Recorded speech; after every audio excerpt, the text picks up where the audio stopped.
ಎಲ್ಲಿ ಸಂಘರ್ಷವಿರುವುದೋ ಅಲ್ಲಿ ವಿಜಯದ ಬಯಕೆ ಇರುವುದು, ಸಫಲತೆಯ ಬಯಕೆ ಇರುವುದು. ಆದರೆ ಜೀವನವಾಗಲಿ ಯುದ್ಧವಾಗಲಿ ಸಫಲತೆಯು ಕೇವಲ 3 ಶಸ್ತ್ರಗಳಿಂದ ದೊರೆಯುತ್ತದೆ.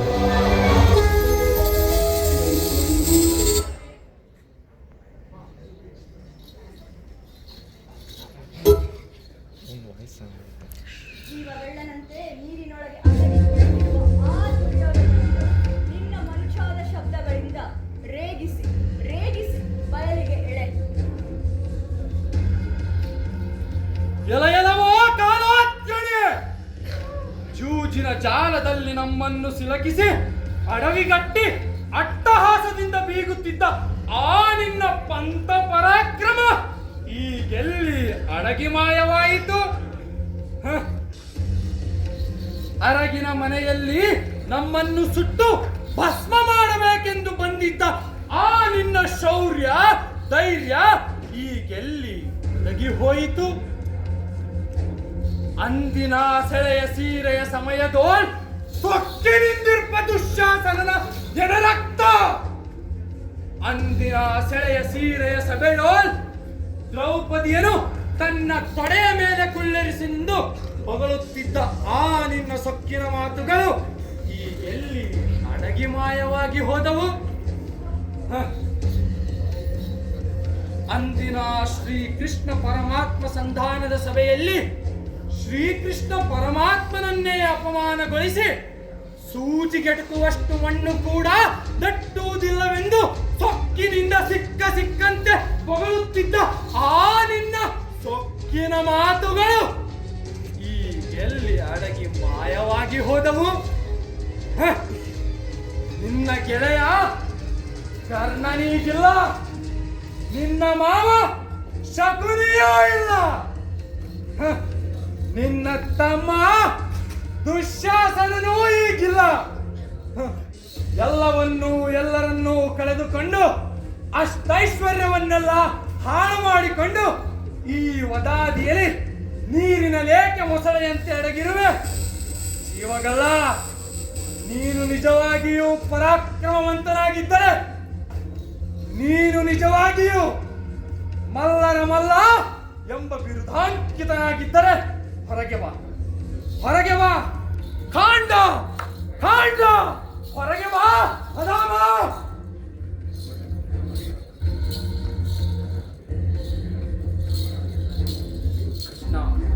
ಜಲಸಮಾಧಿಗೆ ಹೋಗಿದ್ದು ಶಕ್ತಿ ಸಾಮರ್ಥ್ಯ ಇಲ್ಲ ಎಂದಲ್ಲ, ನನ್ನ ಹಿತನಾದ ಕರ್ಣನು ಹತನಾದನೆಂಬ ವೈರಾಗ್ಯದಿಂದ. ಏನೋ ಹೊಟ್ಟೆ ಬಾಕ, ನನ್ನ ಹೆಸರಿನಲ್ಲಿ ಯೋಧ ಪದ ಏಕೆ ಎಂದೆಯಾ? ಏಕೆ ಎಂಬುದನ್ನು ತೋರಿಸುತ್ತೇನೆ. ನಾನು ಯೋಧ, ಸದಾ ಯೋಧ, ಗದಾ ಯೋಧ. ನಾನು ಪಡೆಯುವ ಒಂದೊಂದು ಹೊಡೆತವು ನಿನ್ನ ರಕ್ತದ ರುಚಿಯನ್ನು ನೋಡಿಬಿಡುವುದಿಲ್ಲ. ಹಾಲಿದ, ಪ್ರಜ್ಞಾಲಿದ, ಸಮಾಪಾಲ, ಸಮಾವೇಶ ಎಂಬ 5 ಮಂಡಲ ಗ್ರಹಗಳಲ್ಲಿ ನಿನ್ನನ್ನು ನುಚ್ಚುನೂರು ಮಾಡುವ ಸಿದ್ಧರಾಗಿದ್ದಕ್ಕೆ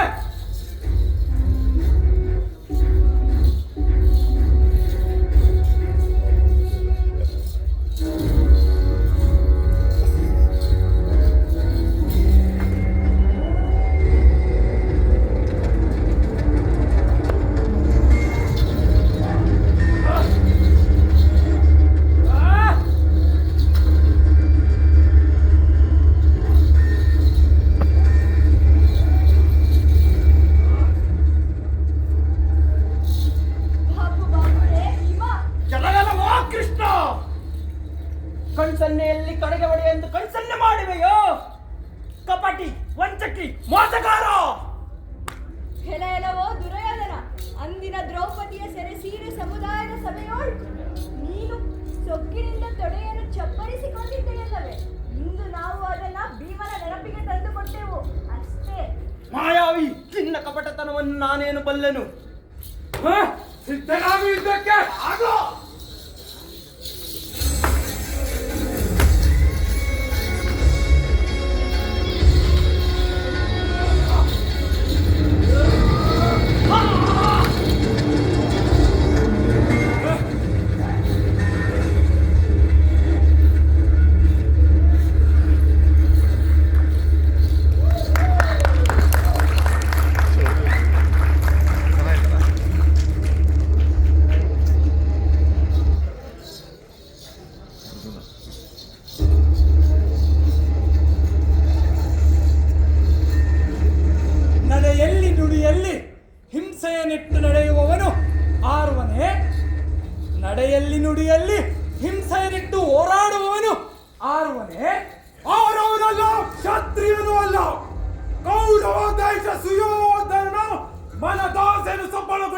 ಬಂದಂತ ಮಂತ್ರವಾದ ಕ್ಷತಾಪ ನಾನು ಆನಾಗೆ ಬಂದು ಅಥವಾ ಇರಿ ಅಂತ ಬಂದು ವಿದ್ಯೆ ಇಲ್ಲವೋ ಭೀಮಾ ಕರುಪಟವನ್ನು ಅಪ್ಪಡಿಸು ಈ ಅಶ್ವತ್ಥಾಮಕ್ಕೆ ನೀನೊಬ್ಬ ಯಥಕ್ಕಿಷ್ಟೇ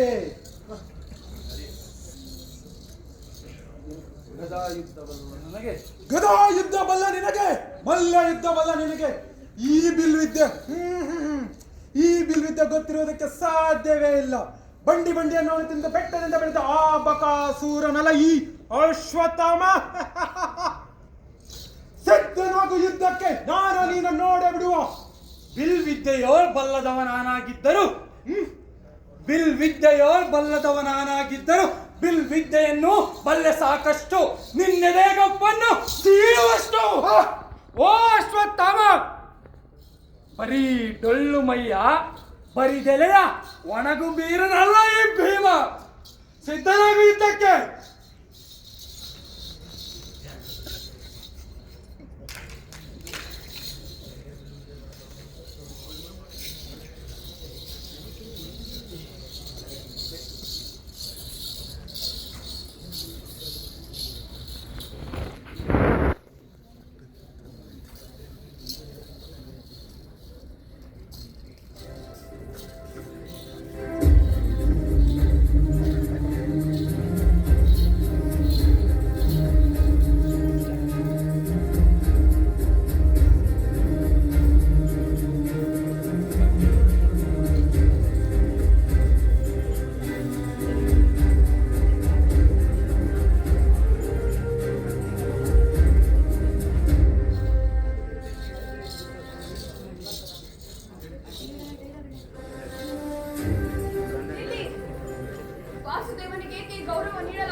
ವಾಸುದೇವನಿಗೆ ಗೌರವ ಮೇಲಿನ ಯಾವುದೇ ಅಧಿಕಾರವಿಲ್ಲ. ತಿಳಿದಿದೆ ನನಗೆ. ವಾಸುದೇವನಿಲ್ಲದಿದ್ದರೆ ಈ ಪಾಂಡುಪುತ್ರನಿಗೆ ವಿಜಯವೇ ದೊರೆಯುತ್ತಿರಲಿಲ್ಲ. ತಿಳಿದಿದೆ ನನಗೆ ಅವನ ಶಕ್ತಿಯ ಬಗ್ಗೆ ಹಾಗೂ ಅವನ ಚಮತ್ಕಾರದ ಬಗ್ಗೆ. ತಿಳಿದಿದೆ ನನಗೆ ಅಂದು ಸಭೆಯಲ್ಲಿ ದ್ರೌಪದಿಯ ವಸ್ತ್ರ ರಕ್ಷಣೆಯನ್ನು ಈ ವಾಸುದೇವನೇ ಮಾಡಿದ್ದೇನೆ. ಆದರೂ ಇಷ್ಟು ಶಕ್ತಿ ಇದ್ದರು ಹೇಗೆ ಯುದ್ಧ ಆಗಲು ಬಿಟ್ಟೆ ವಾಸುದೇವ? ಏಕೆ ಇಷ್ಟು ಮೋಸ, ಇಷ್ಟು ಕಪಟ, ಇಷ್ಟು ಅನ್ಯಾಯವಾಗಲು ಹೇಗೆ ಬಿಟ್ಟೆ? ಕೇಳಿರಿ ದೇವಕಿ ನಂದನ, ಕೇಳಿರಿ ವಾಸುದೇವ, ಕೇಳು. ಕುರುಕ್ಷೇತ್ರದ ಭೂಮಿಯ ಮೇಲೆ ಎಲ್ಲರಿಗಿದ್ದರೂ ದೊಡ್ಡ ಅಪರಾಧ ನೀನು ಮಾಡಿದ್ದೀಯಾ ವಾಸುದೇವ, ನೀನು. ವಾಸ್ತವವಾಗಿ ಈ ಶಿಕ್ಷೆ ಆಗಬೇಕಾಗಿರುವುದು ನಿನಗೆ. ನಾನು ಮಹಾ ತಪಸ್ವಿನಿಯಾದ